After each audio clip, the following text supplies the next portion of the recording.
This is SelfWork, and I'm Dr. Margaret Rutherford.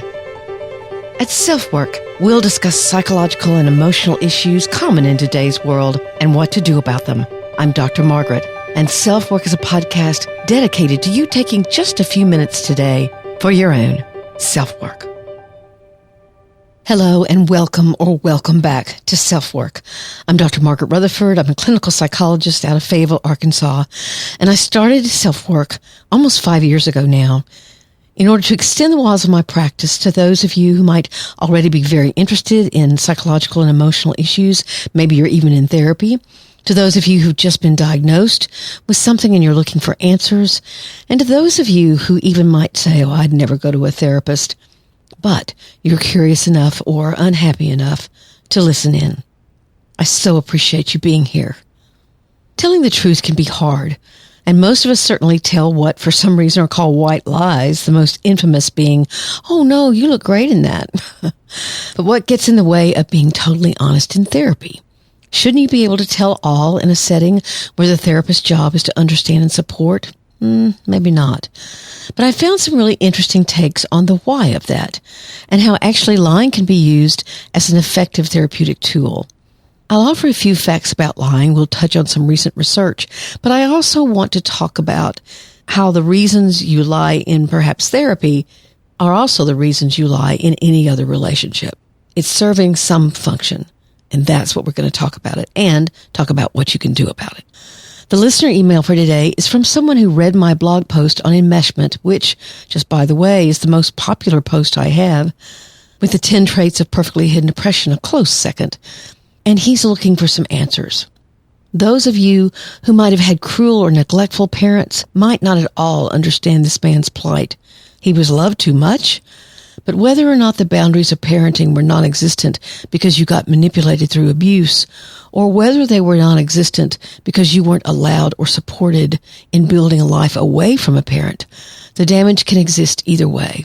Yes, it looks different, and in many ways that's what makes the latter invisible, because how can you complain about being adored? I'll offer my answer. So in this episode, sponsored by Athletic Greens, let's take a turn looking at lying and what its function may be, even in therapy, and certainly in your relationships.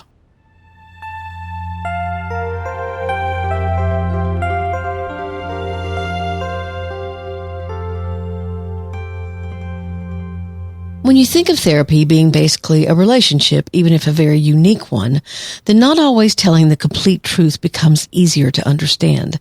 How many times have you blurted something out in a more vulnerable or emotional time to a friend or partner, someone you were dating, and then wished you hadn't? Or the opposite, how many times have you allowed someone to think something about you that might have not quite been the truth, at least not completely true, but it put you in a good light? Like perhaps you said you volunteered at your local food bank, when in reality you did volunteer one time a year ago when the pandemic first hit, but the person you're dating starts saying, oh, John is so wonderful, he volunteers at the food bank. Do you try and correct, or do you smile and think, I'll correct them when we're safe and in private, and then you never do? Kind of stuff like that. We're not talking today about pathological or compulsive lying. Pathological lying is lying with the intent to get your way, and it isn't accompanied by much self-awareness. There's little respect for others. There's no empathy. Actually, you can believe your own lies if you're a pathological liar. You can look someone straight in the eye and lie. And it may have begun as a defensive adaptation when young, but you're seen as cunning, and it's a trait found in antisocial and narcissistic personality disorder. That's pathological lying. Compulsive lying, on the other hand, is when someone finds lying much more comfortable than telling the truth. You avoid direct eye contact and you look nervous. You have the need or the impulse to lie, but you don't really have malintent. Maybe your story doesn't add up and it's actually fairly easy for other people to detect that you're lying.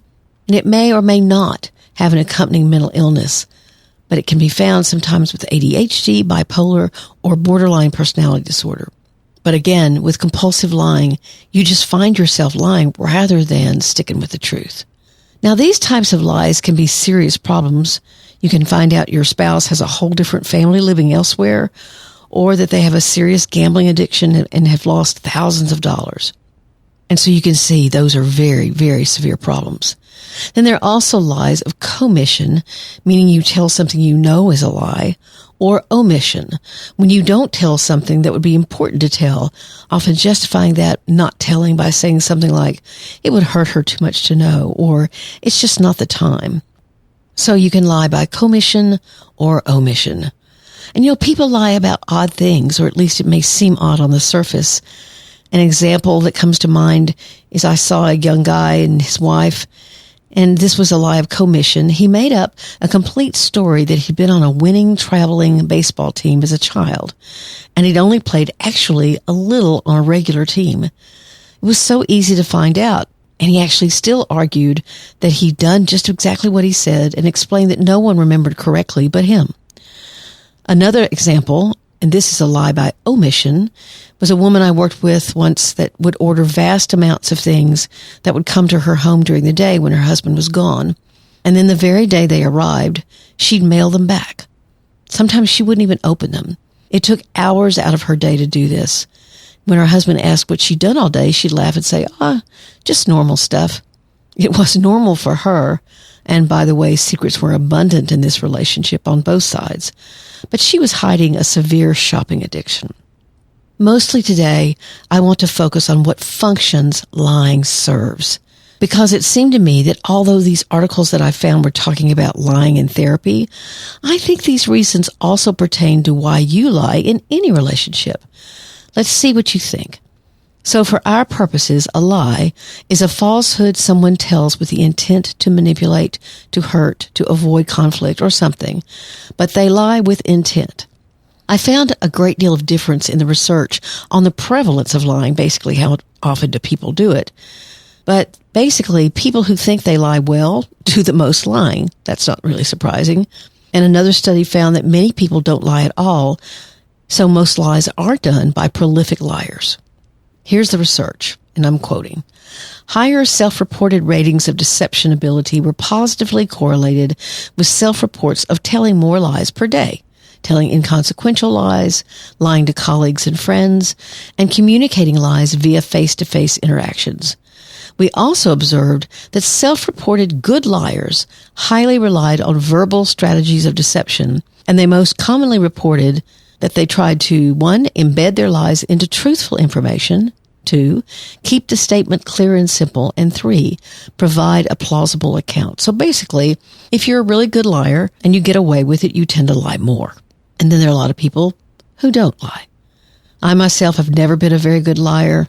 I've tried at times when I was most ashamed of myself, but it didn't really work out very well and caused more problems than it solved. I should point out here that lying to yourself is very common, whether you call it denial, or perhaps you may not even be conscious of not telling the truth, whether it's self-deception, not wanting to admit what you know is true. Both denial and self-deception are common phenomena, and often a goal of treatment for these folks is to help them understand what function or service their denial or self-deception serves. Is it to avoid conflict, to see things as more positive than they are, to avoid painful feelings? Is it based on fear of losing control? The reasons can be many, but before we get to the reasons people lie, let's hear from Athletic Greens. I'm not lying when I say I drink it every day and actually miss it when I don't, because I feel as if I'm starting off my day with really great self-care. It's not that I can automatically tell something physically, like I don't have enough vitamins in my body. I'm not that tuned in, but I really miss the act of doing something special for myself. So please listen in to a really great offer, all because you're a listener of SelfWork.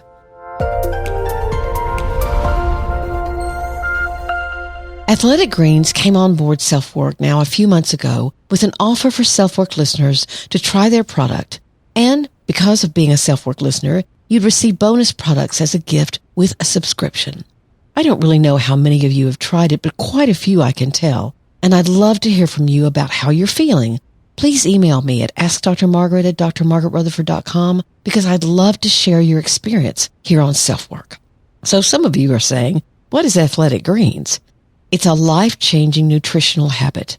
Their daily all-in-one superfood power is your nutritional essential. It's by far the easiest and most delicious nutritional habit that you can add to your daily routine today and empower yourself toward better habits. And it's a lot more pleasant than eating celery, I promise you. I've never liked powdered things, but this one isn't too sweet, but also not too grainy, and I look forward to it in the morning. You're actually just getting optimal nutrition on a daily basis, and you don't have to take multiple supplements, just one thing. I take a scoop a day and know that I'm getting 75 vitamins, minerals, whole food source ingredients, including a multivitamin, multi-mineral, probiotic, green superfood, and more. In fact, I just had my annual OBGYN appointment, and his last words to me were, make sure you're getting enough D3, and the supplement you receive as the SelfWork bonus with the subscription contains both D3 and K2. So I smiled and said, oh, I got that. I hope you'll try it. Both my husband and I love it and have kept it up now for several months because it's making a difference. So here's the link, athleticgreens.com/selfwork. That's, of course, https://athleticgreens.com/selfwork. And I'll have that link for you in the show notes.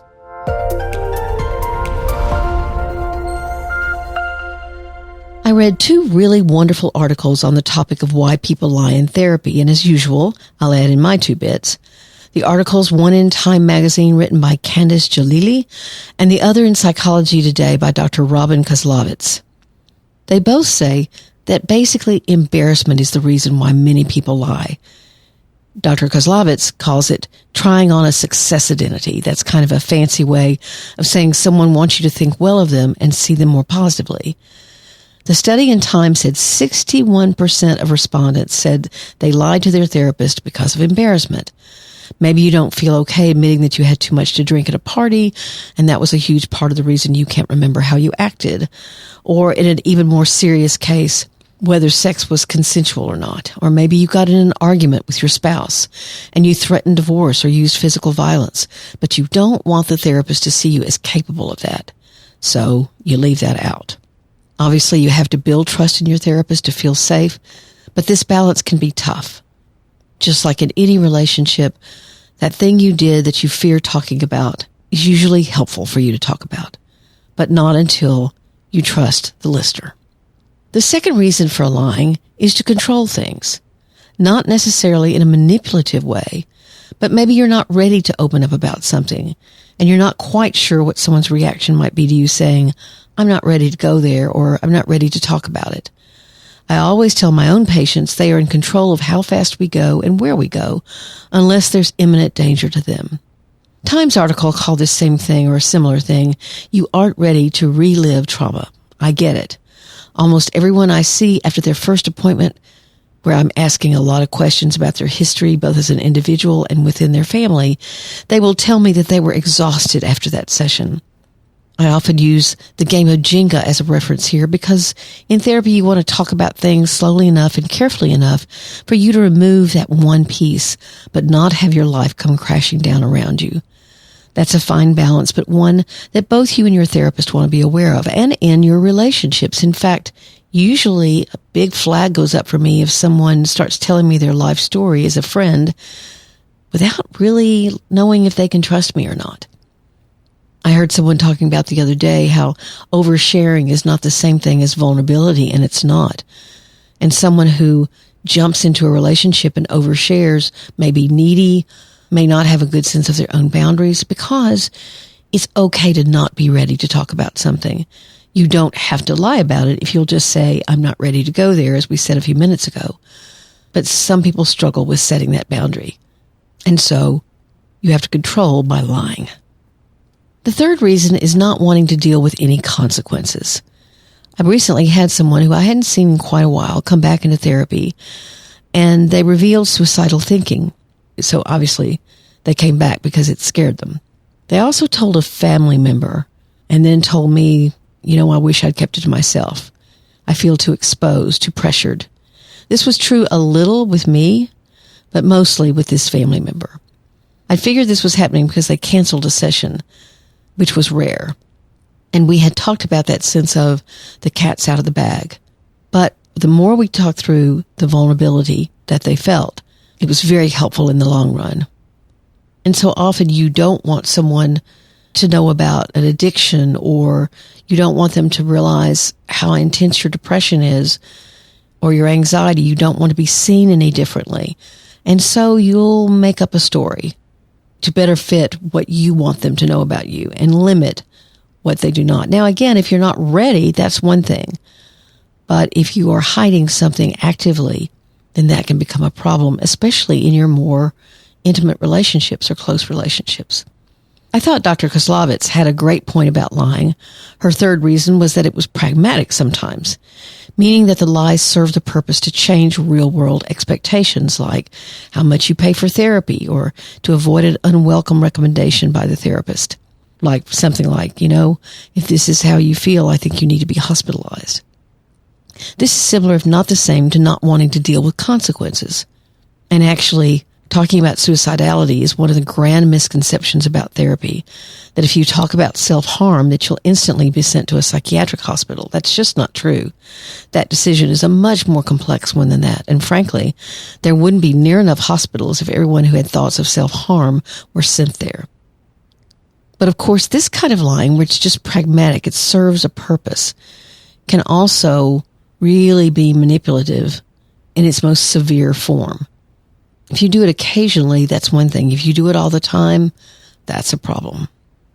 She also stated that she thought lying could be a way of getting attention, of fearing if you don't exaggerate something that you won't be taken seriously. I thought this was really interesting, probably one I would not have thought of, that you need desperately to be taken seriously. Perhaps you weren't as a child, you weren't believed or treated with care, so you came away from that childhood needing to yell, "The sky's falling," when it's really not.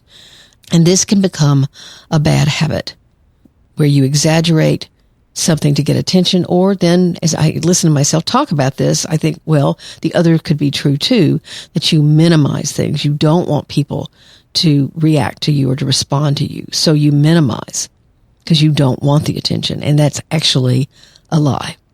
But I have had many a patient become tearful when I don't question the validity of what they're saying and actually ask for more detail. You can see them relax. Wow, I'm being seen.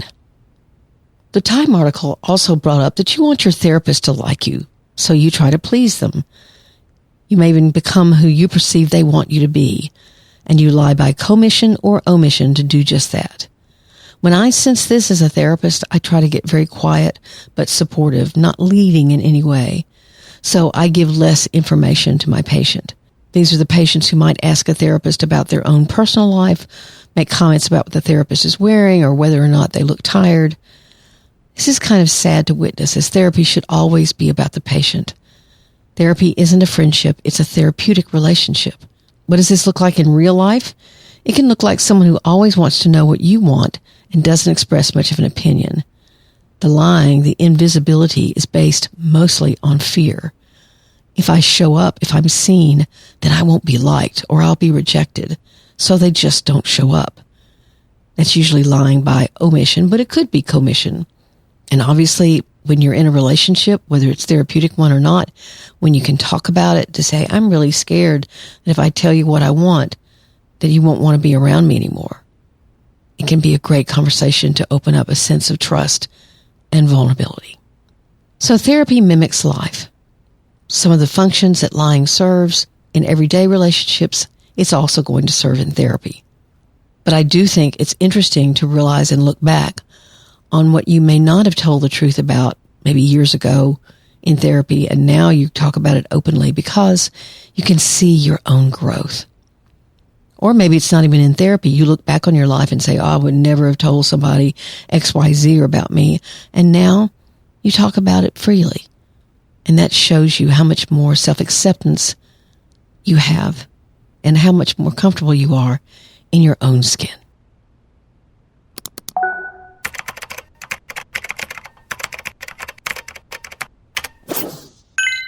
The listener email today is from a man who had read my blog post on enmeshment, and he's asking a lot of really good questions. Hi, I just found this link online about enmeshment and emotional abuse with parents, and this is very eye-opening to me, 40 years old, and I'm realizing that a lot of the root of my anxiety and depression over the years comes from an unhealthy relationship with my father. As we both have the same name, he basically took me under his wing as early as I can remember, and it was just he and I doing everything together, him expressing how he loved me more than anything in the world. Meanwhile, my parents' relationship was non-existent, but, I thought the sun rose and set with my father. He was the coolest guy around. I thought I had life made, all the while never developing a true self. I don't even really know who I am, really, and it's hurtful to know. I've distanced myself from the guy recently, but I don't know how to really move on and build from here. So I'm going down that path and hoping that I can find some support. Any feedback that you have would be greatly appreciated. Thanks. Recognizing enmeshment can be difficult because it so easily looks like you're just being loved, even adored very well. People might say to you how lucky you are to have a parent that cares so much. What is enmeshment? It's when a child is pulled into, or triangulated as it's put, the child is pulled into adult dynamics, and their relationship with one parent becomes about the parent's need or loneliness or whatever. Whole families can be called enmeshed when the boundaries between individuals are very loose. Everyone knows everyone else's business, for example. And leaving the family to make a name for yourself or to simply make more of your own decisions isn't supported. It's even scorned. This listener is talking about what is a huge problem for the now adult child. Who am I without my parent? What might I have made of myself if I wasn't meeting their needs? Do I really have what it takes to be an adult? And who am I really? What do I care about? My mom and I were highly enmeshed, and I know the kind of self-doubt it can create. My own version of handling it turned into me being attracted to men who were very controlling, as I had such insecurity about myself, and that choice was destructive. So my best advice to this young man is to seek therapy and talk about this dynamic. It's very real and it's very complicated. The classic book on the topic is The Emotional Incest Syndrome by Pat Love. She also calls it the Chosen Child Syndrome. But it's more recently been pointed out to me that Dr. Love recommends reconciliation with that parent. In fact, makes that recommendation strongly. And I know that sometimes that's not possible. So you might look for others' opinions or other books. It sounds certainly to me as if some time away from your dad would be good. Journaling is always helpful. And also giving yourself permission to grieve. What you thought was good turned out to be suffocating. You also have to realize that your dad may not ever give you permission to get healthy yourself and establish your own identity. I had a therapist one time say to me, "You'll never get permission from your mom to leave." And another said, "You need to fire yourself from being your mom's therapist." That was hard to accomplish. And in an ironic way, her own addiction and mental illness took her away from me anyway, and I definitely got the space I needed, as her personal stability became very frail, and she became highly withdrawn. So it is a complicated issue, one, again, that sometimes you don't get a lot of support for because it can look as if it's great, but really understanding what kind of effects and grieving what kind of effects it had, and then establishing some boundaries between you and your father.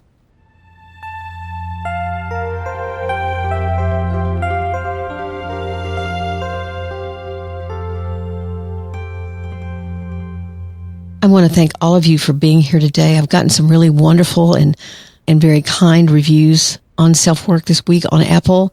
Mom of 3 boys says, "So grateful to have discovered Dr. Rutherford's amazing podcast as well as her book. Thank you, Dr. Rutherford, for your guidance and insight." Another one says, "Listening to your podcast has gotten me out of my own head and given me great tools to combat my anxiety." You know, the fact that I really try to focus on what you can do about it, I hope that's helpful. I'm not trying to minimize certain problems and say, oh, there's always something you can do about it, but there usually is one thing or 2 things you could at least try to get a handle on. As one of these listeners did, my book, Perfectly Hidden Depression, is available on Amazon, Barnes & Noble, or do your local bookstore a favor and order it from them. I worked for years on it, and I'm very proud of what it has to offer. There are over 60 exercises in the book that are actually good for almost any problem you may have, even though the book talks a lot about being highly emotionally controlled, i.e. perfectionistic, really hiding from what you don't want other people to see because you feel, again, like you would be rejected. So the book is Perfectly Hidden Depression. It's available in ebook, audiobook, or paperback. And if you have any questions about it, email me at askdrmargaret@drmargaretrutherford.com. I read every email, and if I can, I will get back with you personally. Certainly, I address issues that people bring up here on the podcast without necessarily mentioning a specific email.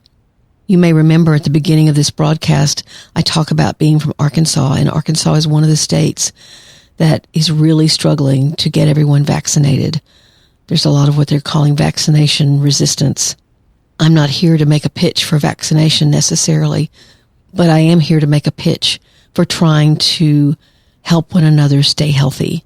And of course, you have to wrestle with your own mind and heart about that.